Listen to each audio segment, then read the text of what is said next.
تو ایک چیز جان یہ بھی ہائی لائٹ کرنا چاہتا ہے اس سارے معاملے سے کہ رات کے وقت اگر یہ ایونٹ ہو رہے ہیں تو کس قدر وہ یہودی اتھارٹیز مسیح کو کل کرنا چاہتے ہیں، اسے مارنا چاہتے ہیں، ان کا پیشن اس نے بیسیکلی اس سارے سین سے جو ہے وہ ہمیں دینے کی کوشش کی کہ وہ کس قدر جذبات میں ہیں، کس قدر ان کا یہ مشن بن چکا ہے کہ وہ مسیح یسوع کو ہلاک کریں۔ اچھا، کیلنڈر کی جب بات ہو رہی تو ایک بڑی انٹرسٹنگ انفارمیشن آبویسلی سوال سے ریلیٹڈ نہیں، لیکن میں مسیح کی برتھ کے حوالے سے دینا چاہتا ہوں۔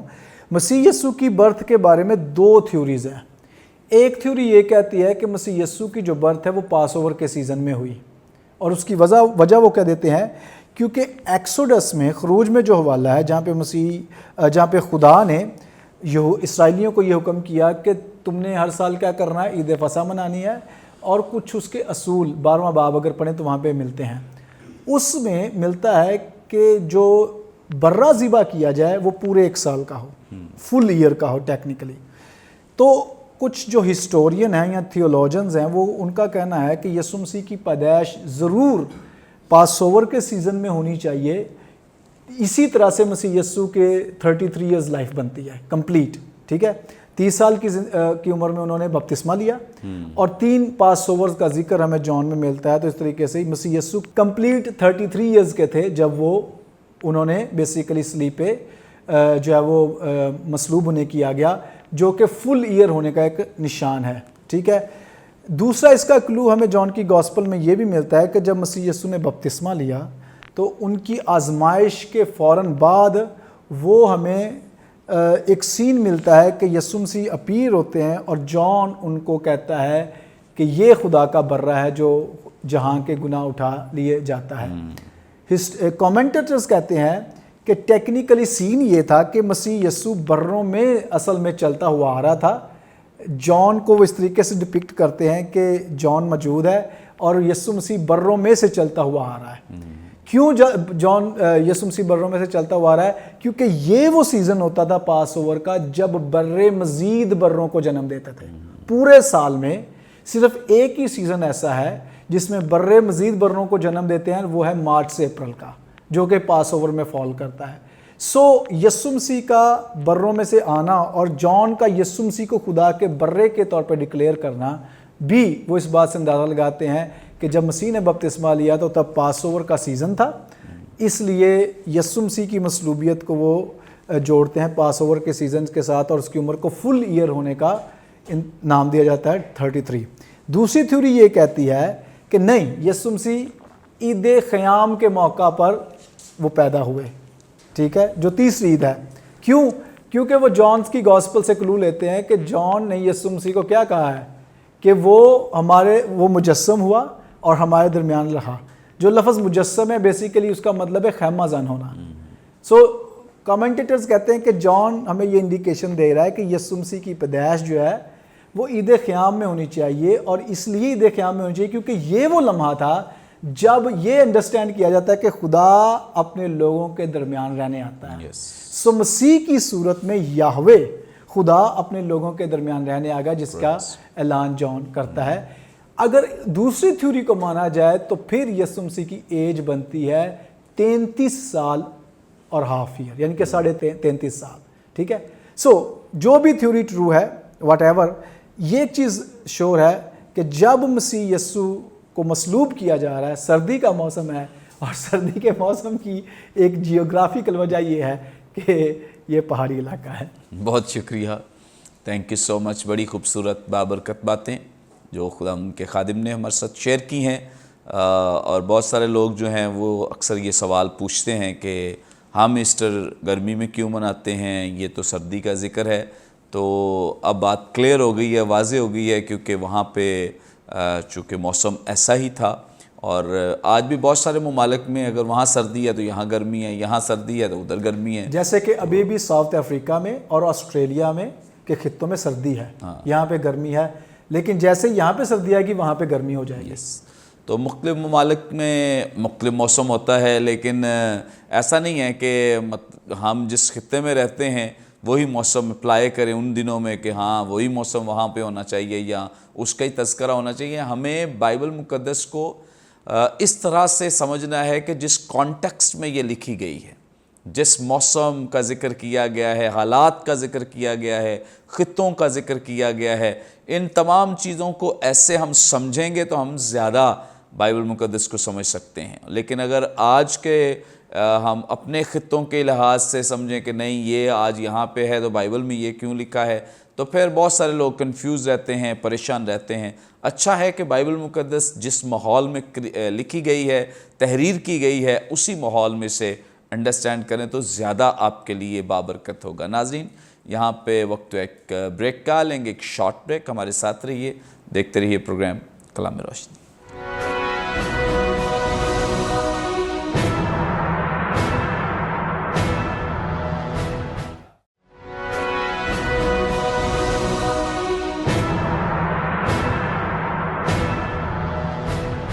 ویلکم بیک ناظرین، آپ دیکھ رہے ہیں پروگرام کلام روشنی۔ بریک پہ جانے سے پہلے بڑی خوبصورت بابرکت باتیں جو خدا ہمارے ساتھ شیئر کر رہے تھے، آگے بڑھیں گے اور گفتگو کا آغاز ایک دفعہ پھر پاسٹر انیل جان صاحب سے کریں گے۔ جی پاسٹر صاحب، آپ ہماری رہنمائی فرمائیں۔ یہاں پر 19ویں آیت میں ذکر ہے، پھر سردار کاہن نے یسوع سے اس کے شاگردوں اور اس کی تعلیم کی بابت پوچھا۔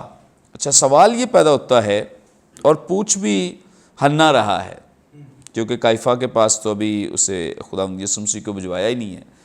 پوچھنا یہ ہے آپ سے، سوال یہ ہے کہ یہ کس اختیار کے تحت خداوند یسوع مسیح سے سوال کرتے، اس کے پاس کیا اتھارٹی ہے، کیا اختیار ہے، یا یہ لا قانونیت ہے، مطلب اللیگلی سارا کچھ چل رہا ہے؟ چونکہ پوچھنے والا کاہنوں کے فرقے سے تھا، لاوی تھا، اور سب سے پہلا اختیار تو اس کے پاس مذہبی اختیار تھا بطور کاہن۔ یہ جتنے بھی یروشلم کے اندر اسرائیل کے مذہبی معاملات تھے ان کو لیڈ کرنے والا شخص تھا۔ تو ایک تو اس کے پاس مذہبی اختیار ہے کیونکہ معاملہ بھی مذہبی ہے۔ مسیح خداوند پر جتنے بھی ایلیگیشن لگائے گئے ہیں وہ مذہبی ہیں، اور اس کے علاوہ مذہبی اعتبار سے دیکھیں تو جو سینہڈرن تھی وہ ایک مذہبی قسم کی جماعت تھی، اس میں 70 بزرگ تھے جن میں زیادہ تر شرع کے علماء شامل تھے۔ تو اس لیے یہ ان کو بھی لیڈ کرتا تھا، ان کی سربراہی کرتا تھا، اس لیے اس اختیار کے تحت یہ اس معاملے کو حل کر رہا ہے۔ اینڈ دین اس کے پاس سیاسی اختیار تھا۔ وہ کس طرح سے؟ بین العہدین یا انٹر ٹیسٹمنٹل پیریڈ، یہ ملاکی کی کتاب سے لے کر متی کی کتاب تک، سائلنس پیریڈ 400 سالہ یہ پیریڈ ہے۔ تو اس دوران ایک شفٹ آئی تھی۔ شفٹ یہ آئی کہ کاہن جو تھے وہ لاوی گھرانے سے ہی نہیں ہوتے تھے، وہ یہودی بھی بن جاتے تھے، اور کاہن کا عہدہ وہ مذہبی صرف نہ رہا بلکہ سیاسی بن گیا۔ کئی ایسے حکمران یونانی آئے، رومی آئے بعد میں، انہوں نے یہاں تک کیا، خاص طور پر یونانیوں نے، کہ جو کاہن تھے اس کو ناظم بھی بنا دیا جاتا کہ وہ سیاسی معاملات کو بھی ہینڈل کرے۔ اس لیے خداوند یسوع کے دور میں جو کاہن ہوتا تھا اس کے پاس صرف مذہبی اختیار نہیں ہوتا تھا، اس کے پاس کچھ اختیار رومی حکومت کی طرف سے سیاسی بھی ہوتا تھا کہ یہ معاملات کو نجی طور پر ہمارے بہاف پر ہینڈل کر سکتا ہے۔ تو اس طرح سے وہ جو نیم مذہبی اور نیم سیاسی جماعت سینہڈرن تھی، اس کا نیم مذہبی اور نیم سیاسی رہنما ہوتے ہوئے اس اختیار کو ایکسرسائز کر رہا تھا۔ لیکن ویری امپورٹنٹ تھنگ، حالانکہ اس وقت مذہبی عہدیدار، سیاسی عہدیدار وہ بدعنوان ہو چکے تھے، کرپٹ ہو چکے تھے، لیکن اس بات کو نکارنا مشکل ہے کہ خداوند یسوع مسیح کو ان کے حوالے کرنے والا خود آسمانی باپ تھا۔ خداوند یسوع نے کہا پیلاطوس کو کہ اگر آسمان سے تجھے اختیار نہ ملتا تو تیرا مجھ پر کوئی اختیار نہ تھا۔ یہی بات ہم اس شخص پر بھی اپلائی کر سکتے ہیں کہ اس وقت اس گھڑی میں اس کو آسمان کی طرف سے اختیار دیا گیا، سوورن گاڈ، اس نے اپنے بیٹے کو مذہبی طاقتوں، سیاسی طاقتوں، رومی طاقت کے حوالے کر دیا تاکہ وہ ہماری خاطر مصلوب ہو۔ تو ان اے وے اس کے پاس خدا کی طرف سے بھی اختیار تھا جس کو وہ ایکسرسائز کر رہا تھا، کیونکہ سامنے جو شخص کھڑا ہے جس کی مقدمہ بازی چل رہی ہے وہ کوئی عام شخص نہیں ہے، وہ خدا کا بیٹا ہے، وہ الہی شخصیت ہے جس کے خلاف یہ ساری کارروائی کر رہے ہیں۔ تو 3 قسم کے اختیارات اس کے پاس ہیں۔ پہلے نمبر پر مذہبی ہے، دوسرے نمبر پر سیاسی ہے، اور تیسرے نمبر پر خدا کی طرف سے ہے۔ اب میں اس بات کو اگر کلیسیا پر اپلائی کروں یا اپنی زندگی پر، اکثر جب کلیسیا پرسیکیوشن کا شکار ہوتی ہے، مذہبی طاقتیں، سیاسی طاقتیں ان کو پرسیکیوٹ کرتی ہیں، تو ہمیں اس بات کو سوچ کر مطمئن رہنا ہے کہ الٹیمیٹلی خداوند تخت نشین ہے، وہ یہ سب ہونے دے رہا ہے، اس میں کلیسیا کے لیے بھلائی ہے جس کی وجہ سے وہ یہ سب کچھ کر رہا ہے۔ اگر وہ چاہے تو اپنے بیٹے کو بھی بچا سکتا تھا، آج کلیسیا کو بھی بچا سکتا ہے، لیکن وہ ہمیں مصیبت کی جو بھٹی ہے اس میں جانے دیتا ہے تاکہ ہم پیور ہو جائیں اور خداوند کو جلال ملے۔ اس لیے ہمیں تسلی رکھنی چاہیے اور وہ خدا جو تخت نشین ہے اس پر ہمیشہ بھروسہ کرنا چاہیے۔ تھینک یو سو مچ۔ بڑی خوبصورت بابرکت باتیں جو خداوند کے خادم نے ہمارے ساتھ شیئر کی ہیں، اور یقیناً اگرچہ وہ اس وقت سردار کاہن تو نہیں لیکن اختیار اس کے پاس سٹل موجود ہے، چونکہ رومی گورنمنٹ کا ان دنوں میں بڑا اثر و رسوخ تھا سردار کاہن سنہیڈرن میں، اس لیے کیونکہ سردار کاہن ان کی مرضی سے ہی آتے تھے۔ پہلے تو ان کی مرضی سے نہیں چلتا تھا، لیکن اب چونکہ رومی گورنمنٹ کے تابع ہیں یہ سب، تو اب موجودہ دور میں جب خداوند یسوع مسیح یہاں پر موجود ہیں تو ان دنوں میں یہ لوگ جو ہیں یہ زیادہ تر مداخلت کرتے ہیں انتظامات میں، اسی لیے ہیرودیس کو بادشاہ بنوانے میں بھی ان کا ہی ہاتھ تھا، کیونکہ لوگ تو پسند نہیں کرتے تھے ایسے کئی فیصلے جنہیں لوگ اپنے لیے اچھا نہیں سمجھتے تھے، پسند نہیں کرتے تھے۔ رومی گورنمنٹ انوالو ہو کر وہ فیصلے اپنے لیے کرتی تھی، یہودیوں کے فائدے کے لیے کم اور زیادہ تر اپنے فائدے، کیونکہ وہ چاہتے تھے کہ ہمارے اثر و رسوخ کے لوگ جو ہیں وہ یہاں پہ موجود رہے۔ اکثر خداوند یسوع مسیح کے پاس بھی آپ کو یاد ہے کہ بہت سارے ہیرودی آتے تھے سوال پوچھنے کے، وہ بھی کوئی یہودیوں کی طرف سے نہیں تھے بلکہ وہ گورنمنٹ کی طرف سے ہی آتے تھے سوال پوچھنے کے لیے۔ ایسے بہت سارا چونکہ ان کا انفلوئنس ہے، اثر و رسوخ ہے، تو اس بنا پر خیال کیا جاتا ہے کہ سٹل اس کے پاس بہت سارے اختیارات جو ہیں موجود ہیں۔ ہے یہاں پہ سب کچھ اللیگل، کیونکہ اس کے پاس آفیشلی جیسے ہونا چاہیے، جیسے پہلے جن چیزوں کو یہ فالو کرتے تھے اس کے تحت ان کے پاس ابھی یہ رائٹ نہیں ہے کہ یہ موجودہ سردار کاہن بھی نہیں ہے اور اس کا کوئی عہدہ بھی نہیں، اس کے باوجود یہ اسی طرح سے اس عہدے کو ایون کہ اپنا آفس بھی ویسے ہی استعمال کر رہا تھا، کیونکہ جو موجودہ سردار کاہن ہے وہ اس کا اپنا رشتہ دار ہے، اس لیے یہ ان اختیارات کو بھی ایسے ہی دلیری کے ساتھ استعمال کر رہا ہے۔ آگے بڑھیں گے اور پاسٹر مائیکل سے جانیں گے۔ جی پاسٹر مائیکل صاحب، آپ ہماری رہنمائی فرمائیں۔ یہاں پر جب سوال کیا گیا ہے سردار کاہن کی جانب سے تو 20ویں اور 21ویں 2 آیات ہماری رہنمائی کرتی ہیں۔ یسوع نے اسے جواب دیا کہ میں نے دنیا سے اعلانیہ باتیں کی ہیں، میں نے ہمیشہ عبادت خانوں اور ہیکل میں جہاں سب یہودی جمع ہوتے ہیں تعلیم دی اور پوشیدہ کچھ نہیں کہا۔ تو مجھ سے کیوں پوچھتا ہے؟ سننے والوں سے پوچھ کہ میں نے ان سے کیا کہا، دیکھ ان کو معلوم ہے کہ میں نے کیا کیا کہا۔ اچھا، خداوند یسوع مسیح اتنی ڈیٹیل بات کر رہے ہیں لیکن خداوند یسوع مسیح اس کے سوال کا جواب نہیں دے رہے، کیا وجہ ہے کہ خداوند یسوع مسیح نے اس کے سوال کا جواب کیوں نہیں دیا؟ جی یہ بہت انٹرسٹنگ ہے کہ جان نے آئرنی کا استعمال کیا ہے کہ سوال کچھ پوچھا گیا لیکن یسوع مسیح اس کے سوال کا جواب ڈائریکٹ ہاں نہ میں یا جیسے شاید اس کو الیبوریٹ ہائی پریسٹ چاہتا ہے کیا جائے اس طور سے نہیں کیا، بلکہ مسیح یسوع نے اپنی ٹیچنگ اس کو ایک تو بتایا کہ پبلک ہے، وہ چھپی نہیں ہے، وہ پرائیویٹ میں نے 4-5 لوگوں کو کچھ نہیں کہا، بلکہ یہ پبلک ہے، ایوری باڈی نوز کہ میں کیا ٹیچ کر رہا ہوں، تو یہ کوئی چھپی بات نہیں، اور آبویسلی ہائی پریسٹ کو بھی اس کا آئیڈیا ہوگا کہ مسیح کیا ٹیچنگ دے رہے ہیں۔ انٹرسٹنگ بات میرے لیے جو یہ ہے، شاید ہائی پریسٹ مسیح یسوع کا جو سورس آف اتھارٹی ہے اس کو جاننا چاہتے ہیں، اگرچہ شاید وہ انٹرسٹڈ نہیں ہے کہ مسیح کی تعلیم کیا ہے یا مسیح کے نے جو کچھ اپنی خدمت میں کیا ہے۔ اب اس کے پیچھے